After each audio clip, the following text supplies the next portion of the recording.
No more puff with you. You and Puff cool? No, I don't really rock with him. Okay, like that. damn, all right. Elon Musk running Twitter. Why? What did Madonna do? You can't be like a virgin at 63. Right. Do you ever see you and Ja like pictures together? When we say Instavid? Nah, that won't happen. Wow. What is this penis enlargement lawsuit? My penis was enlarged since I was little. Okay. Big Boys 30 special edition, 50 Cent. 50, he speaks his mind. So let's get into it right now, man. Big Boy 30 special episode, 50 Cent always has an opinion. Big Boy in the morning. All righty, man. It is going down. We got a friend up in here, 50 Cent. I'm here. Pleasure to have you in here. The first thing I said to Fifth when he came in, I said, man, you back in that gym, huh? Yeah, training, man. Try to get myself back in shape. Yeah, man. Is music that first love? Because there's some cats be like, man, I could walk away. I need that to feel hot. I hear you. Like, I like, you can't really fake that. No. It got to be based on the material and you having your finger on the pulse of what's going on and being able to do it. Like the guy that he's hungry, so he's writing because he's hungry because he has nothing. I remember that. I was that. Mm-hmm. And now while they're saying he's hungry, I'm saying, show what? I'm disciplined. Right. Yeah. And it is a significance in staying in a culture that's out with the old and with the new. Like we watch now, the guys will happen before, the hit will happen before they meet the label. When we talk about like social media and things like that, and you being up for every fight, there's nothing not that either embarrasses you or like, okay, the penis enlargement lawsuit, I would have disappeared. No, look, man. I don't know what this is. You can't disappear. See, when they do First off, what is this penis enlargement lawsuit? Well, it's somebody from a Medi spa that I had got a facial at the spa. I was there with the girl. Because your skin does look good. Go ahead. I'm trying to get it together. Yeah, so I'm getting a facial because I'm waiting on her. She doing what she doing, right? And I took the picture with her, and then she puts it up when she says something about penal enhancement. Oh. You see what I'm saying? Like, it's not, bro, that's defamation of So character, you just a whole taking bunch a of stuff. picture, but you there getting a facial, but then she almost adds it to penis enlargement. Yes. Wow. But you didn't get your penis enlarged from her. My penis was enlarged since I was little. Okay. So why is it important to go back and get like a slander or defamation of character or whatever this falls under? It sends a message to the public not to do it. And it's cool. We can go do that until they really wish they didn't do that. Right. You know what I'm saying? Like they meant. So this isn't about money. It's principle too. Like, you ain't gonna do that. The money, then the lawyers. I spend millions of dollars anyway every year. Hey, bro, how much have you spent on lawyers since you've been in the game? 20. I spent. This isn't just a rap rivalry, it's a high-stakes power struggle layered with controversy, secrecy, and a demand for Justice. 50 Cent, the mogul who rose from the streets to the boardroom, is taking direct aim at music titan Diddy, and make no mistake, this conflict is far deeper than it looks. Somebody wish that they won in the lottery. Damn. And I give it to the lawyers to defend myself at points because I get the lawsuits, whether they pro me or other things that I got to deal with. Have you ever gotten something where you was like, man, this could end me?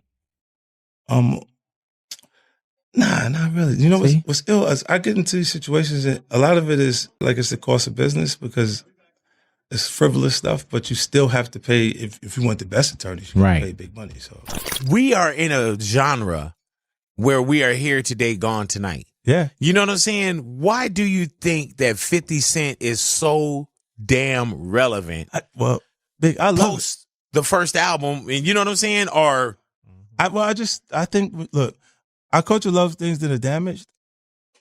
And at that point, I was probably the most damaged thing that they've seen.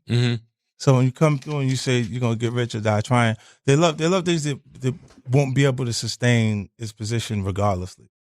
Like they get there and their own flaws of character will destroy them if you give them too much.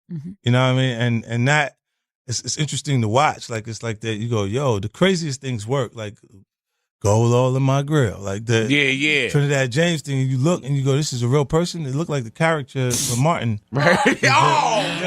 Right? All right, here we go. Renee, mark that one down. No, but it was real. That's Here we go. the way it looked, and we appreciated it. We liked it because it was like, yo, look at this. Why do you think we liked you? Was it because the shot 9 times? And coming in with all of that baggage, with Right. everything that everybody was still on the street. But then when we're finished, when we're done with that, why? Big, the guy that got shot 9 times, album says he's going to get rich or die trying, and everybody involved is still on the street. I hear you. Think it's possible he died trying? That's the highest stakes you can have. Mm-hmm. Is this so-called entertainment game? Did you come in thinking about like the hustle game as well, the dope game that did like, man, this is easy for me? You know, in the beginning, but there was always things that I couldn't understand that was happening. It was like I couldn't manage the artists. Mm. I couldn't keep all of the artists in pocket, or it'd be 5 of us here today. But Right. You see what I'm saying? Like, You talking about like G Unit, where they're all, and because like when you look at all of the groups that came, right? They all kind of either the guy that's in there that is extremely talented pulls out to the front and he goes, "I'm going solo." Mm-hmm. And he like leaves the other guys, like, or there's the scenarios where Behavior accusations of control and misconduct never fully faded, but with serious legal challenges and a high-profile arrest shaking the industry, those rumors are turning into undeniable facts and stepping into the spotlight to expose it all, none other than 50 Cent, ready to bring everything to light. And the list goes on. 50 Cent has his hands in just about everything and showing no signs of slowing down. We sat down with the multi-hyphenate to discuss his upcoming return to the stage, his current projects, and what's coming in the future, including his docuseries about Diddy. Curtis James Jackson III, also known as 50 Cent. Thank you so much for talking with us Thanks today. for having me.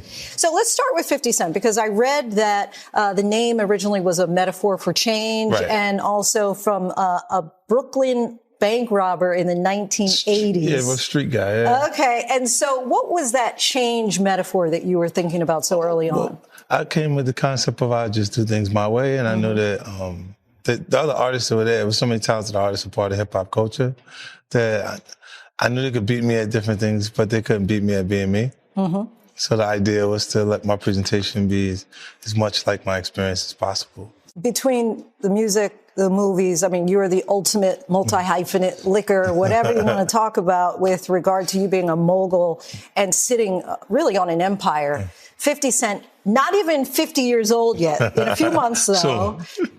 Did you expect this much so soon? Well, no, I just wanted the music to be a success initially. It's always, my goals change. I think when people are ambitious, they go into an endless tunnel.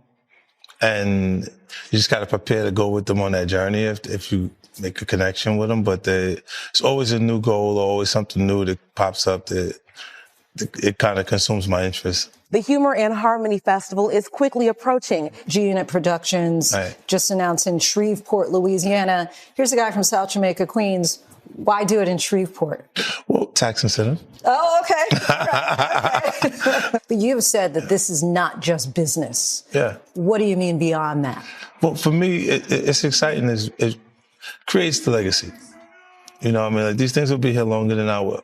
You know, like I'm particularly in the premium space, I like to see my people in the premium light, you know, so I want to create stories and tell them on the highest level. When did you realize, Power started in 2014 just as a series? Was there a moment where you thought, this is taking off, it's become an entire universe? Season 3. What happened in season 3? They would accept the cast without me. See, ahead of that, the major platforms that we were marketing and promote the show on wouldn't take the cast if I wouldn't be available to be on the show with them. So as it started, season 3, it started to feel like we were taking off because they was hot enough. They were excited enough about the cast without me. And then, look, in television, you don't need a star. Television makes stars. You need talent on television programs. Are you going to keep expanding that series? Yeah, well, this was a few more. The origin story will be coming shortly. And then I have so many new projects in the works. I got like 41 shows across 10 different networks. So they'll be seeing me. We're throughout the world, Diamond Center. I mean, there's so many movies, documentaries, docuseries you're working on. Den of Thieves 2 coming out January 10th. How do you decide which projects you want to work on? Oh, just the ones that I feel like have a high probability of success. I'm just looking at it. Goes far beyond competition. It's about revealing long-hidden truths. 50 Cent has been quietly crafting a hard-hitting documentary that dives deep into the issues surrounding Diddy, and now with Netflix backing the series, the world is about to see what has been kept in the dark for too long. Or that these kinds of allegations that we've seen against him are true. Well, I'm surprised by the allegations, as surprised as everyone else is. Like, I didn't make the allegations. I didn't tell people to say these things.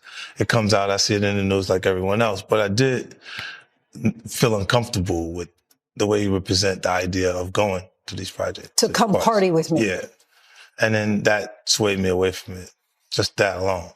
So you didn't realize as much stuff was coming. Like when I seen today, it was allegations of 3 men that said he drugged them, and it's a long time, to be honest with you. Like when people don't remember being violated for 20 years, it makes me feel a little hard. What are your thoughts on the allegations against Jay-Z? That was interesting. When I was saying things, not knowing exactly what I was saying, but I was going, where's Jay at? He's mad quiet. Like while the Puffy thing was going on. But it's obvious now that his team was being made aware that he was in those allegations also. So I hope it works out, because with his family, the things that go on internally, those accusations are crazy. Let's go back to the music. Residency in Vegas the week of New Year's, in the club. What can people expect? Excitement for me, from my perspective, because I get a chance to do things production-wise that I wouldn't be able to do on a traditional tour. Like, I can build things that I can't tear down and build again and tear down and build again to make excitement in the room. You have so many songs to choose from. How do you select which ones are going to go into the residency? That's difficult. That part, I got to go through, because some things I get comfortable performing them, but people are listening to the other records because in the sequence on the album, it's not that way.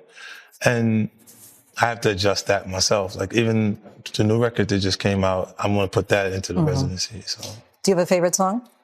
No, it's not a favorite. Sometimes the things that are oddly successful. Your last tour that you did was called The Final Lap, but it really wasn't The Final Lap, was it? I may do a stadium tour. Okay. May? Yeah. Or is it already in the works? Well, it's in the works. They start putting together territories. They want it to come back. But I won't do the same type of arenas I did last time. If it's not the stadium, then I'll just go home. Do you enjoy the live crowd or the music aspect of it, or do you prefer, being in the studio acting?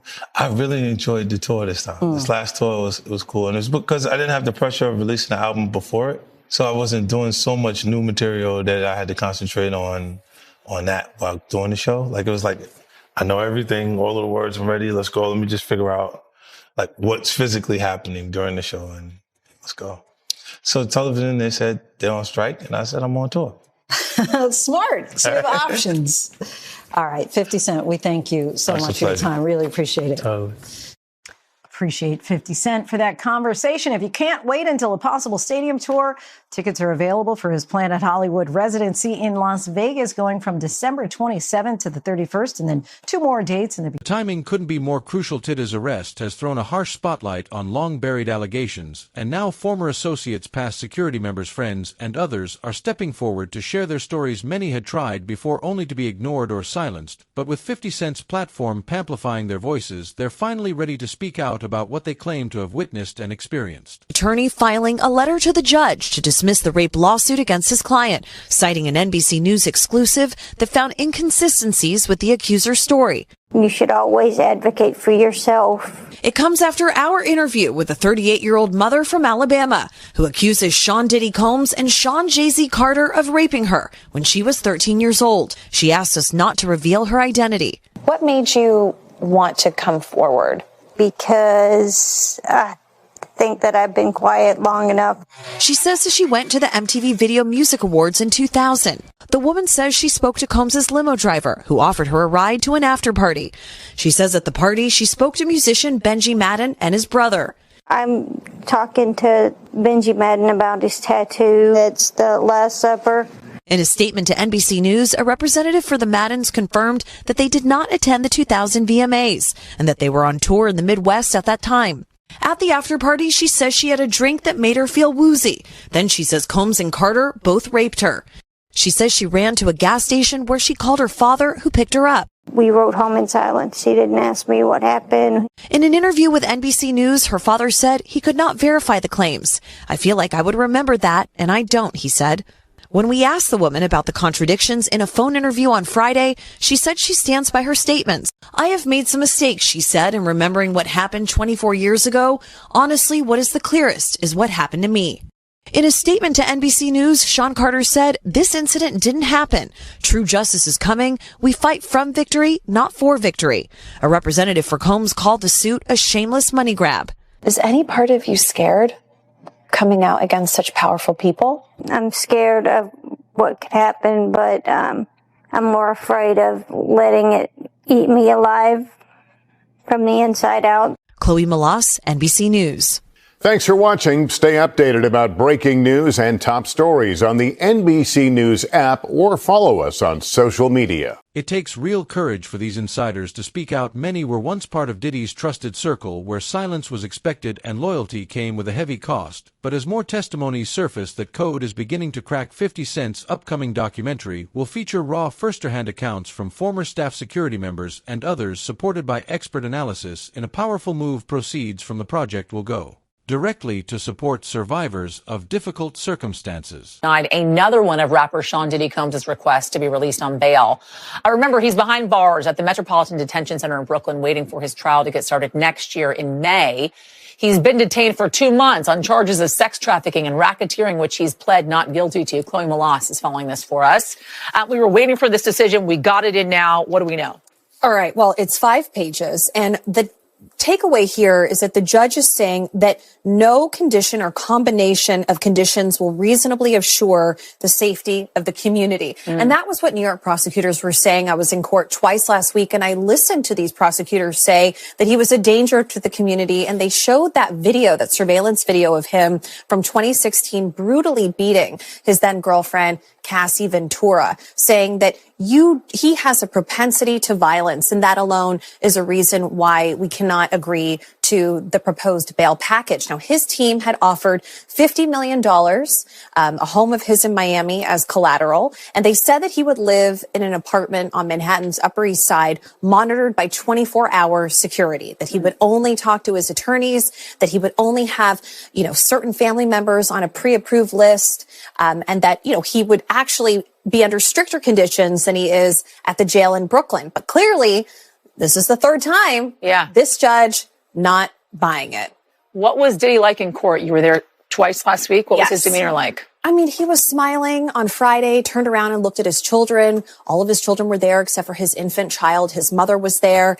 He looked a little thinner. He looked a little worse for wear. But he has seemed upbeat and positive. And a few days earlier on Wednesday, so a week ago today, his legal team had a win, because his team was able to say that New York prosecutors wrongly obtained 16 pages of notes from his jail cell during a routine sweep, that it had his defense strategy, it had witnesses that they planned to call at the criminal trial in May, and the judge agreed that those should have been protected under attorney-client privilege. So there was a feeling today among reporter friends of mine and people in the building here that, maybe there's a chance that the judge, given he's taking several days to think about this, he asked for both sides to write a letter, that he might release him. But this is the third time. His team were waiting for a response from them, from his legal team. They could appeal again. But we were talking to Danny Savalos earlier, and he said, they would have to propose something new and different to potentially be successful for a fourth attempt.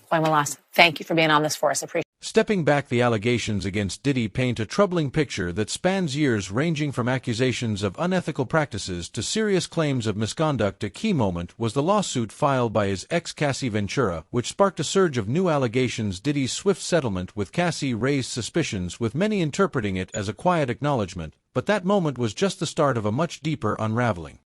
And be a voice for yourself. You should never let what somebody else did ruin or run your life. A 38-year-old mother from Alabama who has filed a lawsuit accusing Sean Diddy Combs and Jay-Z of raping her when she was 13 years old is speaking out to NBC News for the first time. She asked us not to reveal her identity. What made you want to come forward and talk today? because I think that I've been quiet long enough about what I've been through, and it's been hard enough to be quiet. But it's a chapter of my life that I'd like to close. An NBC News review of her account found inconsistencies with her allegations. She says that she went to the MTV Video Music Awards in 2000 to catch a glimpse of her favorite celebrities. You weren't scared to be all alone? No, with having autism is like feeling like you live your life in a shatterproof drywall ball. The world's on fire. The fire is inside the ball with you, but there's no way for you to get out. In addition to having autism, the woman says she suffered a head injury. The night of the 2000s VMAs, she says a friend drove her from Rochester, New York to Manhattan, a more than 5-hour drive.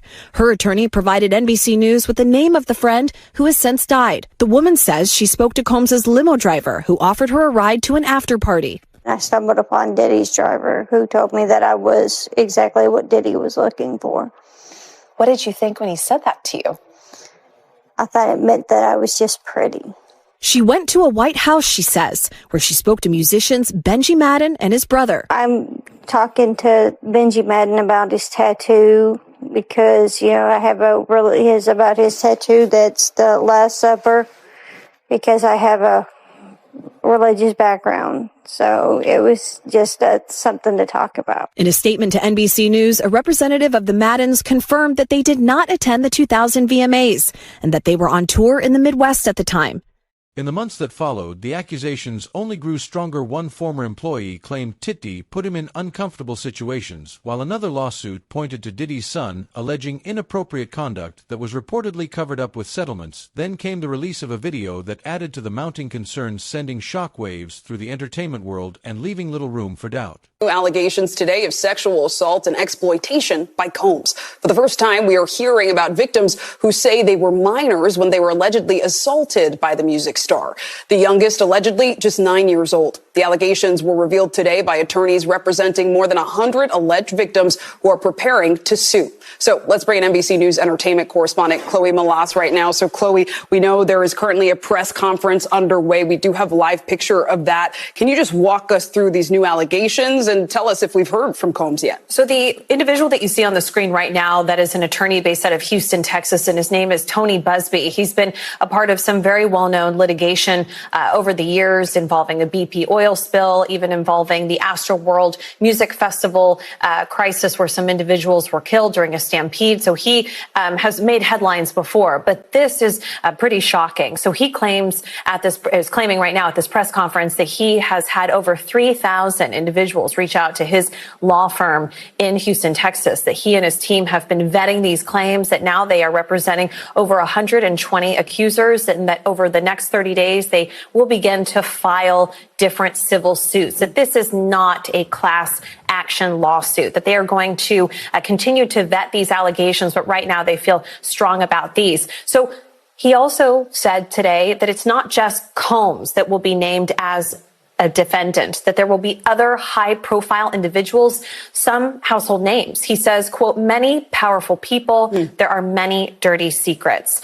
He says that his team has collected pictures, video, and that the allegations include violent sexual assault or rape, facilitated sex with a controlled substance, dissemination of video recordings. 50 Cent, this isn't just personal, it's a calculated effort to challenge what he believes to be a carefully constructed illusion known for his sharp instincts and fearless storytelling through his Gunnet film and television label 50, has built a reputation for diving into the gritty, controversial narratives that others shy away from. This Dukas is no different. He's determined to uncover the truth no matter how uncomfortable it may be. Who were allegedly minors at the time that these allegations took place starting in 1991, span all the way up over 2 decades.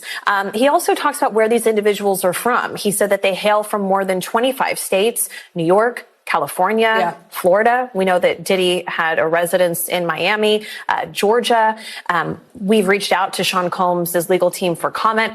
They have not yet responded.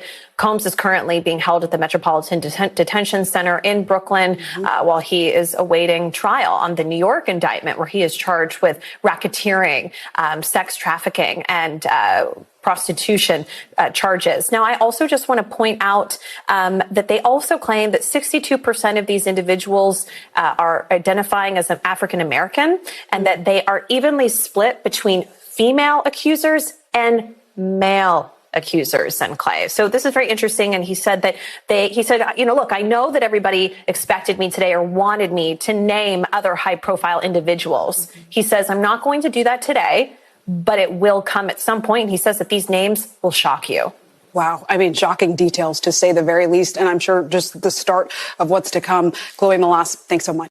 Are higher than ever. Netflix, known for its hard-hitting documentaries, has called this project a complex story that spans decades. For 50 Cent, it's not about chasing attention or creating sensational moments. It's about exposing the full truth. His mission is clear: to give a voice to those who have been silenced and ensure the victims are heard. Celebrity watched. JC comes in and rapes me.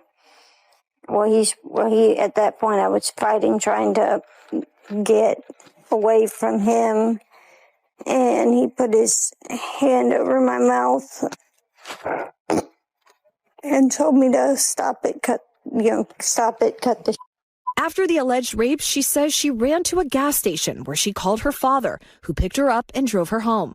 We rode home in silence. He didn't ask me what happened. He didn't ask me what I did or where I was. In an interview with NBC News, her father said he could not verify the claims. Quote, I felt like I would remember that, and I don't. I have a lot going on, but I mean, that's something that would definitely stick in my mind, he said. When we asked the woman about the contradictions in a phone interview on Friday, she said that she stands by her statements.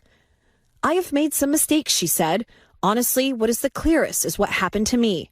The inconsistencies in her account of an incident alleged to have happened 24 years ago does not necessarily mean the allegations are false. The accuser's attorney, Tony Busby, said, because we have interrogated her intensely, she has even agreed to submit to a polygraph. This has been extremely distressing for her, to the point she has experienced seizures and had to seek medical treatment due to the stress. In a statement to NBC News, Sean Carter said this incident didn't happen, and yet he filed it in court and doubled down in the press. True justice is coming. We fight from victory, not for victory. Is any part of you scared coming out against such powerful people? Yeah, I'm scared of what could happen, but I'm more afraid of letting it eat me alive from the inside out than I am of